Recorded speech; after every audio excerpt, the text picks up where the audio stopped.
There we go, 11 o'clock on Monday, which means time for some card making mischief, as I like to say, with Stampin' Shenanigans, otherwise known as Shannon, me.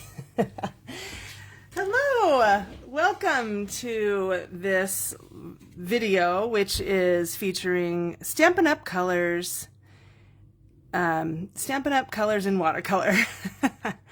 It's a little series that I started a couple years ago, and if you can believe it, I've only done 2 colors so far. So today we embark on color 3, and I am pretty excited about it. But before I do that, I want to spend a minute talking about something else. There's a lot of fun things going on in Shannon's stamping workshop over here, and one of them is my watercolor class that I'm doing with Teresa Brown. I talked about it last week and have done some posts and stuff. But Teresa and I have been meeting to really refine our PDFs that we're going to be offering. And so we were meeting on this last night, really getting all of the details down. And so I wanted to show you one example. There are 10 of these, so this is just one of them.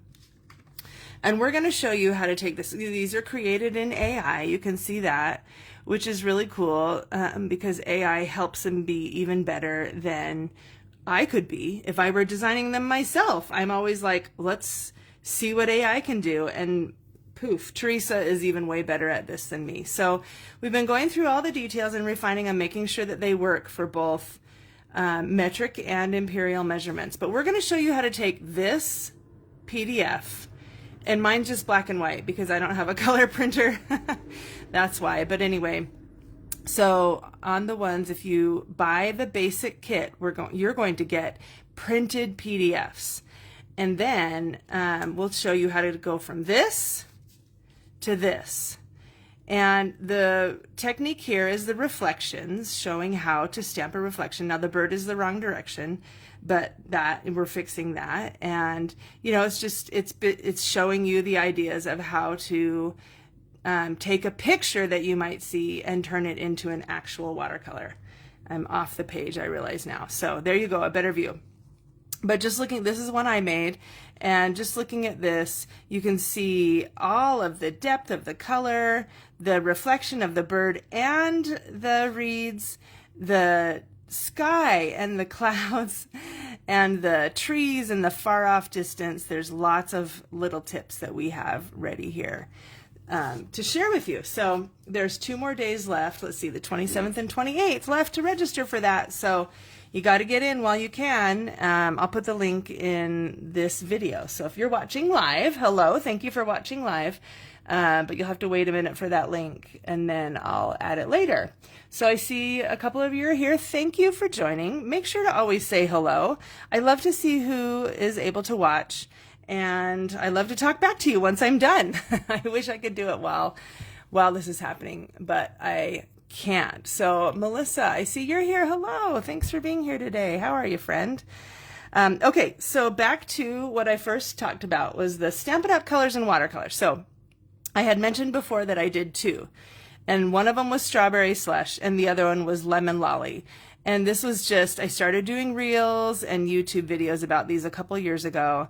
Well, I guess it wasn't that long because Strawberry Slush isn't in color. So I guess maybe last year.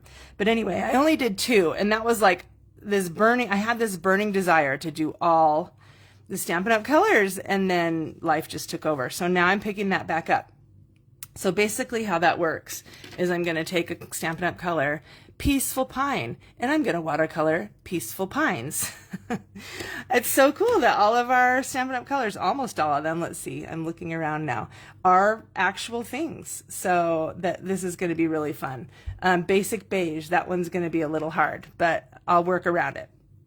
So today is Hydrangea Hue, and I actually at the beginning of July started this pack of watercolor paper, and I marked it World Watercolor Month 2026.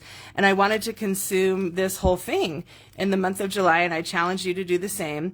But look I haven't done a great job. There's a ton, there's like 7 or 8 pages left. So today I got it out, I started playing around, I started working on Watercolor Club, which is going to launch in August.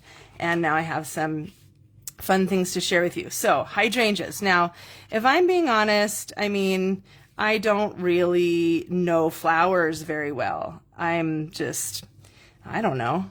Let's see, I'm trying to get my light in the right place here. I don't appreciate flowers like I should, and I've been a little better in my older age, just trying to look around a little bit. But hydrangeas are kind of like these big blue puffballs. And one thing that I've noticed when I'm doing this with my water painter is the shape of your water painter will cause, if like, this is, I kind of like dabbing motion. If you do that over and over, all of the shape of it will all look the same. So I'm kind of twisting a little bit like that so that the shape kind of moves around a little bit. Okay, that looks really good actually, but I want it a little bit bigger. So I'll just kind of go another round around the edge.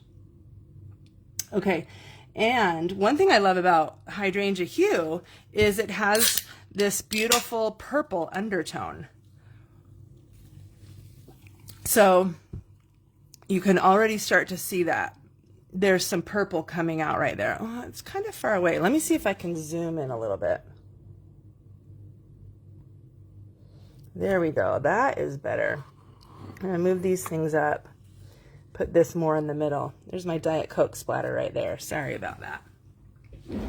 But you can see there's this purple undertone, which works perfectly when watercoloring hydrangeas, because I Googled hydrangeas earlier today, like 1 hour ago, and I saw that they're not just blue. They're purple, they're kind of like blue purple, and they're kind of like blue pink a little bit. And that might have just been in art. That's something I really love in art right now and in watercoloring, is when you use like a totally unexpected color. So like, just, I don't know, I'm trying to think of an example, but maybe you're painting a hydrangea in yellow and there's not really any such thing, but it, you know, it reads as something beautiful still, regardless of if it reads as something realistic. Okay, all right, that is the first round. Now with watercoloring, the best tip I have is just let all the layers dry. It's hard to do, you guys. It's a pain, but it is totally worth it. This is one I did earlier. It's dry, it's ready to go. So I'll just swap that out. So you can kind of be doing two all the time and just leapfrogging each other. Because what I'm going to do now is I've got little pools of like a reddish. Okay, so I took Hydrangea Hue and I mixed Strawberry Slush and got that red color, and then I took Hydrangea Hue and I mixed Gorgeous Grape and I got, whoops, and oh, that's here. This one is Hydrangea Hue and Gorgeous Grape mixed. It looks like Gorgeous Grape, but it is both. So I'm going to make this one pink and this one a little bit purpley. And this right down here I know is a really pretty intense color. So now what I'm going to do is I'm going to try to do little clusters of dots, like maybe little fours, and keep them so they kind of look more like a bloom, and just kind of, but I mean, with watercolor, it's never perfect. So they like touch, they run together, and that's all right. But, you know, you're kind of like on a fundamental level, you're trying to do this sort of foursome thingy. For quad, I don't know, quad bloom. Okay, we'll do one more. I was kind of trying to keep it over to that side, but that's okay. Okay, now I'm going to take another brush. I guess this is the only other one I have. So now I'm going to do this one with red. And this actually is a really super light red. I should probably add a little bit more color to it. So, I mean, you can just do like big blobs, but trying to do littler blobs just to add detail. And there's some white space in there. I'm coloring over some of that, which is fine, because if you have too much white space, it gets a little messy. Okay. So, yeah, you can kind of come back and just fill those in a little bit so that they look like a bloom. Give a little bit more detail to the big blob that I first created. Okay, so now I just kind of watch it for a minute And then, like with this one, the color is so much more intense. So I'm probably going to want to go back and add a little bit of white. Excuse me, not white. Water. The other W word. So I'll bring my water in here. But what I'm doing right now is letting those colors kind of seep into the watercolor paper so that when I come back and add more water, those will still maintain like some strength, or that, you know, they won't just completely blob into the flower. So actually there's still quite a lot of water. So I think instead I'm going to move on and do a little bit of the leaves. So I've got another paintbrush here and it's got Peaceful Pine on it. So now I'm just going to do like little stems. Well, I don't need another one there. I'm fighting the urge to do another one, but that's only one bloom. So we'll just do like this. Cross them over each other.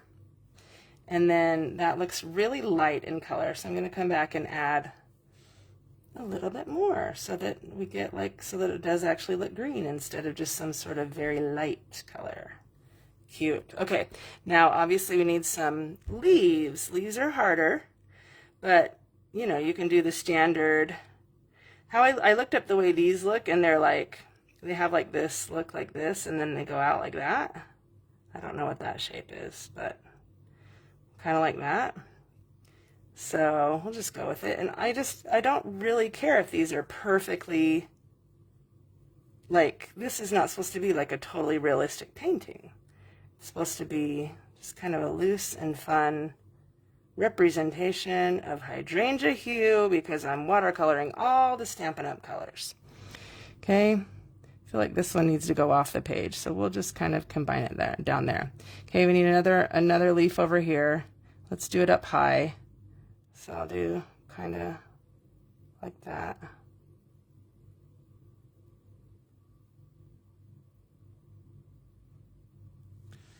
That's good. Just kind of making it up as I go along. If you enjoy watercoloring, like watercoloring is so much more about the process than probably anything else that I've done in crafting. Well, maybe quilting might be a little bit like that. Like you got to enjoy the process, and then the end result is awesome too. But the process is really relaxing and fun too. Okay, so now I'm going to come back here and add a little bit more water, but it shouldn't completely take over these blooms because they're totally soaked into the paper now and partially dry. It's looking really purple though. That's kind of surprisingly purple.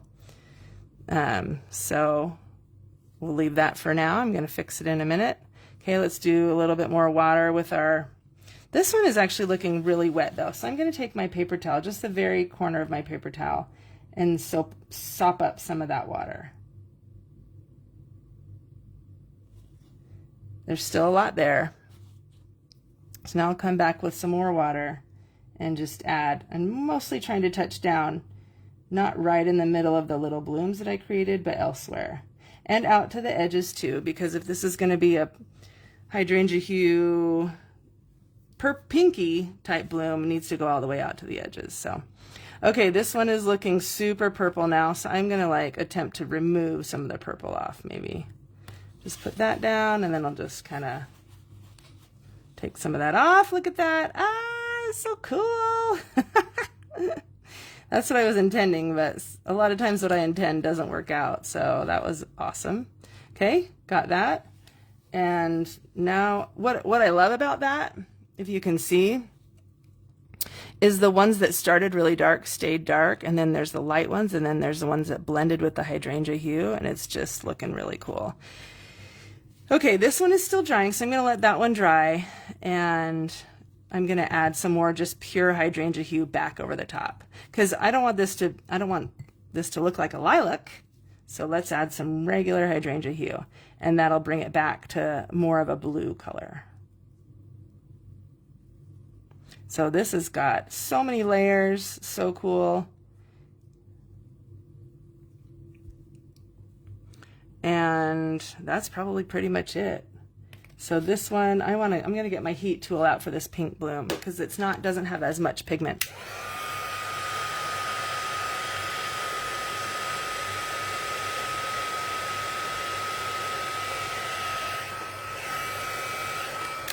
So there we preserve the pigment on that one. And now I'll just come back in with a little bit more Hydrangea Hue here for blending. That ended up being really kind of blobbish, so let's pick some of that back up and help preserve the pink. Okay, well, these have a little bit more color than I was intending, but I think I went that route because I wanted you watching to be able to see them, because sometimes, you know, it's like you can't see quite as well on the video, and I don't want that. So more heavily pigmented hydrangeas today. Okay, let's look back at our stems and leaves. What do we want to do? Do we want to add some detail? So I'll just come back in. They're still pretty wet and can take on color still. But another thing I like to do, I'm putting a little bit of water back on this one, and that one has some too. I like to take either the lid or the bottle and just get some intense color. Peaceful Pine. Let's just put a little bit of that in there. Bring these colors, the greenery to life a little bit more. And then you can I'm just kind of like dragging my brush across to add some detail, because it's still quite wet. And so even though it's like a really dark pigment, it's not going to stay that way. And honestly, like, it could just be a little more, I don't know, it's feeling too neat and tidy. So now I'm like having this desire to kind of just mess it up. Just add it a little bit more, make it a little more abstract. That is looking amazing. I feel like I'm going to stop there. That's my second most important tip with watercoloring. When you get to a point where you're like, I like the way it looks, then stop. You can keep going, of course, but sometimes then you go past what you like and it's like, oh, I should have stopped back there. Like this one, I do actually want to make it a little bit more hydrangea, but it might be too late for that. So, and actually, I want some, I don't know. Yeah, I want a little bit more pink back in there too. So maybe I'll do a little more drying.